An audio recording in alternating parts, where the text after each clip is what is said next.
கேட்கிற கேள்விக்கு நீங்க பதில் சொல்லணும். ஏன் நீங்க இப்படி ஒரு கோழையாவே இருக்கீங்க? சார், நினைச்ச அப்பா அம்மாவுக்கு நான் பிறக்கல, கிடைச்ச அப்பா அம்மாவுக்கு தான் பிறந்தேன். கிடைச்ச அப்பா அம்மாவுக்கு பிறந்ததுனால நினைச்ச குழந்தை பருவம் கிடைக்கல, கிடைச்ச குழந்தை பருவம் தான் கிடைச்சது. கிடைச்ச குழந்தை பருவம் கிடைச்சதுனால நினைச்ச பள்ளிக்கூடத்துல படிக்கல, கிடைச்ச பள்ளிக்கூடத்துல தான் படிச்சேன். கிடைச்ச பள்ளிக்கூடத்துல படிச்சதுனால நினைச்ச உத்தியோகம் கிடைக்கல, கிடைச்ச உத்தியோகம் தான் கிடைச்சது.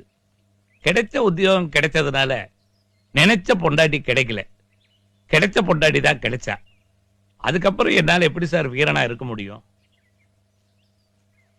வடிவேலு, இவர் சொன்னது ஏதாவது புரிஞ்சுதா? நினைச்ச மனுஷனை நீங்க கொண்டு உட்கார வைக்கல, கிடைச்ச மனுஷனை தான் உட்கார வச்சிருக்கீங்க. கிடைச்ச மனுஷனை உட்கார வச்சதுனால நீங்க நினைச்சபடி அவரால பேச முடியாது.